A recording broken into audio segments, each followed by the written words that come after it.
2041 साल लस एन्जलसमा हुन लागेको ओलम्पिक्समा पार्टिसिपेट गर्न नेपाली फुटबल टिम रेडी थियो। फुटबल टिमलाई एलएसम्म पठाउने जिम्मेवारी तत्कालीन अधिराज कुमार ज्ञानेन्द्रले लिँदै थिए। टिमको पोस्टर, जर्सी, किट र मर्चेन्डाइज सँगसँगै उनले त्यस्तो एउटा अवैध सामान सँगै लिएर जाँदै थिए जुन कन्ट्रोभर्सियल थियो, जुन नेपालमा मात्र नभएर अरू देशहरूमा पनि इलिगल थियो। उनले अफिसियल टिम सँगसँगै 150 किलो अर्ग्यानिक चरस पठाउँदै थिए। हो, त्यही चरस जसका लागि सारा संसारले मरिहत्या गर्दै थियो। तर अफकोर्स सजिलो भने थिएन। यसका लागि उनी एउटा पपेट खोज्दै थिए, त्यस्तो पपेट जसले उनको बोली नकाटोस्, जस्तो रिस्की काम गरेर पऱ्यो भने पछि नसरोस्, त्यस्तो पपेट जसले उनको लागि त्यो 150 किलो चरस यसले त सेफली पठाइदियोस्, तर यदि त्यसपछि फसिहाले राज परिवारको नाम बिचमा नमुचियोस्।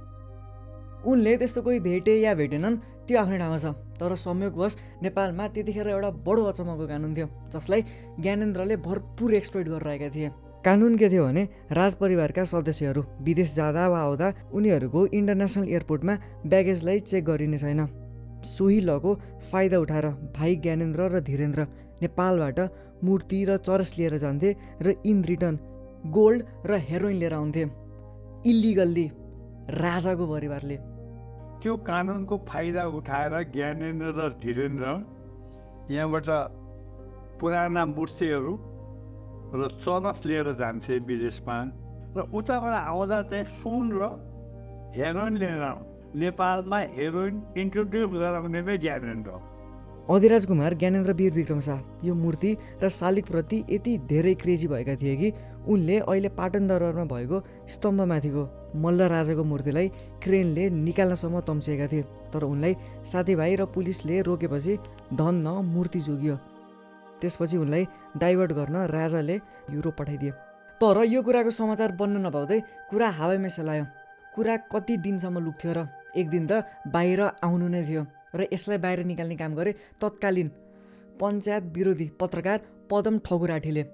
पञ्चायत व्यवस्था विरुद्ध लेख लेख्दै आएका उनी ज्ञानेन्द्रको स्क्यान्डलको बारे लेख्न कति पनि हिचकिचाएनन्। उनले लेखेको आर्टिकल भाइरल भयो जुन ज्ञानेन्द्रलाई मन परेन होला। त्यसैले 43 साल भदौ 20 गते तीजको अघिल्लो रात बिहानको 3:30 उनीमाथि गोली प्रहार हुन्छ। गोली प्रहार गर्दाखेरिमा भगवान्कै कृपा भन्नु पर्यो, त्यसरी हान्दाखेरि मेरो गोली यहाँ लागेर होइन सिधा तल गयो। यहाँ आँखा त मेरो बिग्रेको, यो सधैँ दिनदिनै राति सुत्ने बेलामा म यो आँखा निकालेर पानीमा राख्छु, औको लागि मात्रै हो, यो आँखा देख्दैन हेर्दै। राजा वीरेन्द्र कठोर हुनुहुन्न थियो। ठकुराठीमाथि गोली प्रहार भएको खबर पुग्ने बित्तिकै उहाँले ट्रिटमेन्टको लागि संसारकै बेस्ट डक्टर कहाँ थाइल्यान्ड पठाइदिनु भयो। सिस्टम र कल्प्रिटलाई एक्सपोज गर्नका निम्ति पनि उहाँ बाँच्नुभयो। कथा एकदम इन्ट्रेस्टिङ छ। ऊ बेलाको नेपाल, ऊ बेला राजा र राजाको लेगेसी। यो कथा हो समयको जसको नियम फेरिनु थियो। यो कथा हो सफलताको। आखिर कसरी एउटा साधारण मान्छे जो गाउँबाट रित्तो हात काठमाडौँ आएको थियो उसले करोडौँको साम्राज्य बनायो र त्यही साम्राज्य अमेरिकाको एउटा पोलिसीले उनीबाट खोस्यो। किन एउटा फरेन पोलिसीलाई नेपालका राजाले सहजै स्वीकारे जसले हजारौँ प्रजाको जीवन बिली बाँट बनायो। कसरी ती मान्छे जो 5000 माइल्स टाढाबाट महिनौ सफर गरेर काठमाडौँको गल्ली गल्लीमा हाँस्दै गाउँदै रमाइलो गर्दै हिँड्थे, तिनीहरूको अनुहार किन र कसरी अँध्यारो भयो। कथा हो राजा, प्रजा र गाजाको।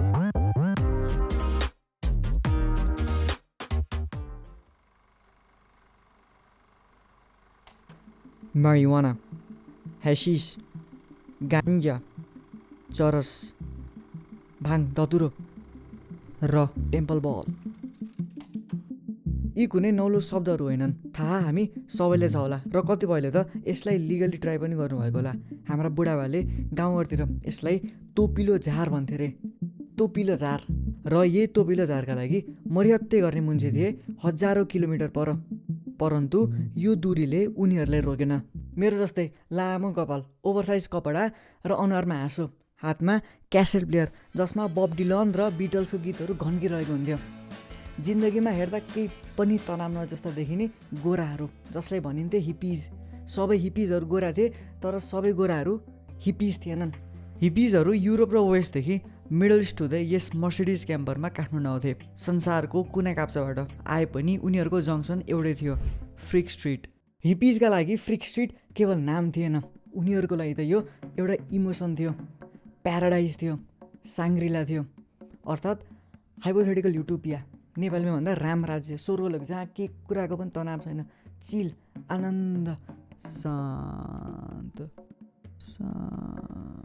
फ्रिक स्ट्रिटको भाइब एकदमै रमाइलो थियो। बाटोमा कि हिपिज हुन्थे कि टाइगर ट्याक्सी, जसभित्र फुल्ली हिपिज नै हुन्थे होलान्। स्ट्रिटको माझमा एउटा साइनबोर्ड थियो, your old and favourite joint in the town, Eden hashish centre, जसलाई देवी दत्त शर्माले चलाइरहेका थिए। हिपिजहरूको माझमा उहाँ डिडी शर्माको नामले चिनिनुहुन्थ्यो। इनफ्याक्ट उहाँको कथा पनि उत्तिकै रोचक छ। 27 वर्षको छँदा डिडी शर्मा बैतडीदेखि राजधानी बस्नुभयो। काठमाडौँमा ठुलो सपना बोकेर आउनुभएको थियो, पैसा कमाउनु थियो, भिडभन्दा केही बेग्लै गर्न मन थियो। पैसा त कमाउने, तर कसरी? देवी दाईले उत्तर खोज्दै हुनुहुन्थ्यो। यसो सम्झिँदा गाउँ छँदा उहाँले गोलभेडाको एकदमै मिठो अचार बनाउनुहुन्थ्यो। त्यही अचार अलिक बिग स्केलमा गरौँ भन्ने सोच राखेर उहाँले टोमेटो सस बेच्न थाल्नुभयो र उहाँको यही एउटा सानो स्किललाई उहाँले मोनिटाइज गर्न थाल्नुभयो। ऊ बेला बिहानै साइकलमा गएर होटेल्स र रेस्टुरेन्टमा आफूले सस बेच्दै हिँड्नुहुन्थ्यो। धेरै नभए पनि जे होस् काठमाडौँमा खाना ल्याउन मात्र पुगिरहेको थियो। तर उहाँ यतिमै सेटल हुने खालको मान्छे हुनुहुन्थ्यो। समय छ अझै के गरौँ भन्ने हुटुटी उहाँभित्र मरेको थिएन। रेस्टुरेन्टमा सस डेलिभर गर्ने बेला कुइरेहरूले घाँस पोलेर धुवाँ उडाउँदै खाएको देवी दाईले देखे। त्यो घाँस र ती कुइरेज दुवै साधारण थिएनन्। ती कुइरेजहरू हिपिज थिए र त्यो घाँस it was hashish, supreme quality hashish. I shall be honest, it was a temple ball rolled on a paper. Next level quality man, insane. Very, very densely in between leaves of corn.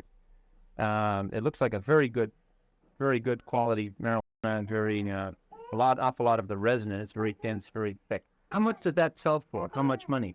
$125 and per kilo 80 rupees. About $3. Yeah. About $3. Yeah.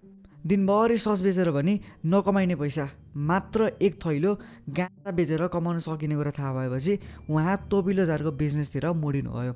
उहाँ यो गेममा एक step अगाडि हुन सक्नुहुन्थ्यो, किनभने उहाँको गाउँ, उहाँको घर बैतडीमा गाँजा फल्थ्यो। साथै बैतडीमा आफ्नो नेटवर्क्स पनि थिए, अर्थात् चाहिने ठाउँमा आफ्ना चाहिने मुन्छेहरू थिए, जसले गर्दा देवी दाईले सम्पूर्ण सप्लाई चेनलाई कन्ट्रोल गर्न सक्नुभयो। यसले के फाइदा दियो भने मिडलम्यानको पर्सेन्टेज उहाँले कसैले पनि दिनु परेन, जसले गर्दा जुम्ला, हुम्ला, कालीकोटतिरको सुप्रिम क्वालिटी ह्यासिस उहाँले काठमाडौँमा भित्राउनु भयो। प्रिमियम क्वालिटी, सस्तो दाममा, लिगल्ली। वेल, अहिलेसम्मको कुरा सुन्दा hashish it was main targeted for hippies जस्तो सुनिरहेको छ। तर यसो भनिरहँदा I have opened the space for travelers, not for the hippie type who want to come to Kathmandu just to smoke. And त्यस समय अहिलेको जस्तो गाँजामा रेस्ट्रिक्सन्स थिएन। तोपिलो झारको बिक्री वितरण खुल्याम हुन्थ्यो र यसको कारोबारमाथि राजाले कुनै प्रकारका रोक लगाएका थिएनन्। टुरिज्मको फ्लोलाई मेन्टेन गर्न गाँजालाई अधिराज्यभरि कन्ज्युम त गर्न पाइन्थ्यो, तर एक्सपोर्ट गर्न भने पाइँदैन थियो। र यदि एक्सपोर्ट गरेको पाइयो भने $100 जति फाइन लगाइन्थ्यो। र यदि त्यो एक्सपोर्ट गर्ने मान्छे हिपिज भयो भने उसलाई तुरुन्त अर्को नेक्स्ट फ्लाइटबाट उसलाई आफ्नो देश पठाइन्थ्यो। नियम र कायदाहरू एकदमै स्ट्रिक्ट थियो।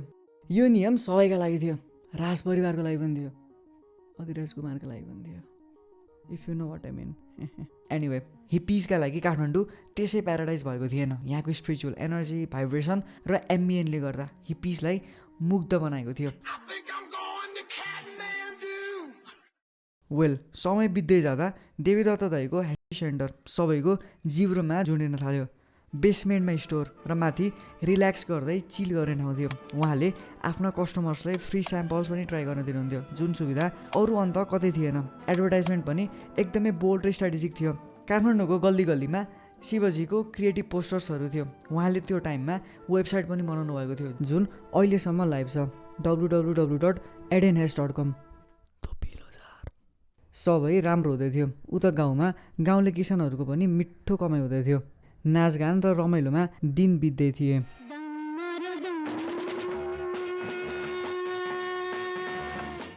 र एक दिन 81 America's public enemy number one in the United States is drug abuse. This will be a worldwide offensive, dealing with the problems of sources of supply as well as Americans who may be stationed abroad wherever they are in the world. But why? Well, Vietnam वारले युएसको इकोनोमीलाई कमजोर बनाइरहेको थियो र 1971मा US पार्लियामेन्टमा कङ्ग्रेसम्यानले एउटा report देखाए जसले भियतनाममा होमिएका जनशक्तिमध्ये 15%लाई हेरोइनको addiction भएको कुरा भन्दै थियो र यही कुराले प्रेसिडेन्ट निक्सनलाई सोच्न बाध्य बनायो र फाइनली उनले बोल्ड स्टेप उठाए र ही ब्यान drugs. They came down from Nepal to demonstrate against you. Because up there they can get free condoms. You see, immorality in general, these are the enemies of strong societies. That's why the communists and the left-wingers are pushing each other. They're trying to destroy us. Vikram Samvat 2024 Raja Mahendra US घुम्न जाँदा उनले doctor Henry किसिङ्गरसँग राम्रो सम्बन्ध maintain गरेका थिए. Doctor किसिङ्गर US Diplomat र professor थिए र यही रिलेसनको फलस्वरूप युवराज वीरेन्द्रलाई हावर्डमा पोलिटिकल साइन्स उनैले पढाएका थिए. यो कुरा कहाँ गएर जोडिन्छ भने युएसले ड्रग्स विरुद्ध वार डिक्लेयर गरेपछि नेपालमा नि ब्यान्ड गरिनुपर्ने अवस्था आयो. युएसको ड्रग्स विरुद्धको अभियान सफल पार्न नेपालको साथ चाहिन्थ्यो किनभने Nepal was one of the biggest drug supplier in consumer in the world. Just put by perspective, केवल नार्कोटिक्सबाट उठेको रोयल्टीले हाम्रो नेपालको इकोनोमीको 1/6 लाई कन्ट्रिब्युट गरिरहेको थियो. It was that massive. र नेपालमा यसको असर देखिन धेरै वर्ष लागेन. 2033 असोज 6 गते नेपालले पनि आफ्नै नार्कोटिक्स कन्ट्रोल एक्ट 2033 इन्ट्रोड्युस गर्यो. एक्टको अनुसार कुनै पनि नार्कोटिक्स रोप्न, खेती गर्न, प्रोसेस गर्न, किनबेच गर्न र इम्पोर्ट एक्सपोर्ट गर्नबाट ब्यान लगाइयो.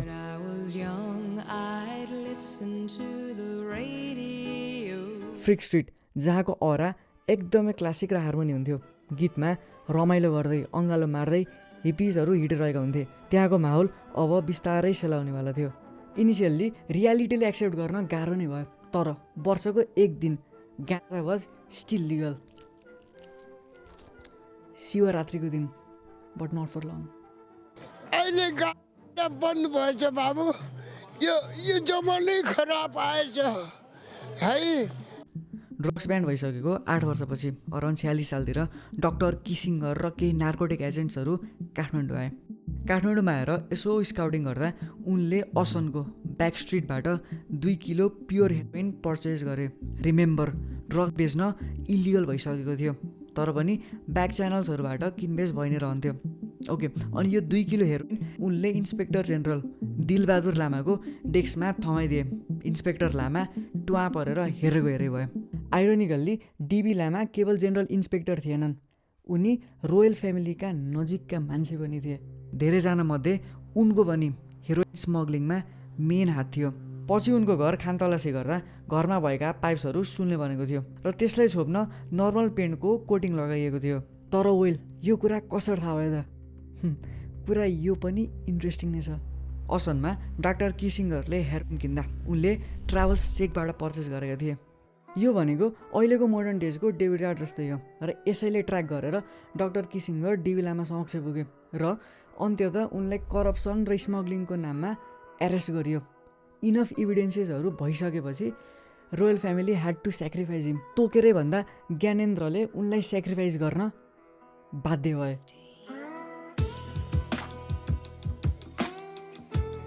रिभोल्ट अर्थात् विद्रोह. के विरुद्ध? प्रणाली. किन? कारण गाँजा लिगलाइजेसन. गाँजालाई लिगलाइज गर्नुपर्छ, मेडिसिनल एन्ड रिक्रिएसनल युजमा यसलाई जोड दिनुपर्छ भन्दै एडभोकेट गर्दै हिँड्नेहरूको एउटा मात्र आड छ, इकोनोमिक ग्रोथ. कसरी? कसैले थाहा नै छैन. हामी रेगुलेट गर्ने पोजिसनमा नपुगिन्जेल यदि गाँजालाई लिगलाइज गरियो भने यसले ग्रोथ त गर्छ, तर उल्टो ग्रोथ गर्छ. त्यो हानि हामीलाई हुन्छ. देशको इकोनोमिक ग्रोथ केवल चरस, गाँजा वा अरू कुनै माइकेलाल झारले गर्ने होइन.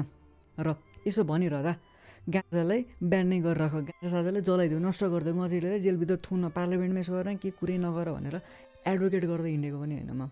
गाँजा छ आफ्नो ठाउँमा छ, इलिगल होला अथवा के अरे यो हाम्रो स्वास्थ्यको लागि यसको केही बेफाइदाहरू होला, तर बेफाइदालाई ओभरस्याडो गर्न, ओभरकास्ट गर्न यसको आफ्नो ठाउँमा फाइदाहरू पनि छ. यसलाई कन्सिडर गर्न एकदमै आवश्यक छ. कार्ल मार्क्स, हाम्रो माइकल ज्याक्सन, पूर्व युवराज पारस शाह, ओपनहाइमर उहाँले आफ्नो लाइफको कुनै न कुनै पोइन्टमा साइकेडेलिक्सको सहारा लिनु परेको थियो। Out of the world ideas उहाँहरूलाई त्यसै आएको थिएन। ओपनहाइमरले सायद भन्दा हुन्, नाउ द्याट आई बिकम कन्जेडी the destroyer of my wallet, तर उनले भनेनन् नि। ओके, देशको इकोनोमिक ग्रोथ गर्ने भनेको हामीले हो। इट स्टार्ट्स फ्रम हामी सिटिजन। यसको लागि पहिला हामी सिटिजन आफ्नो ठाउँबाट डिसिप्लिन हुनुपर्छ।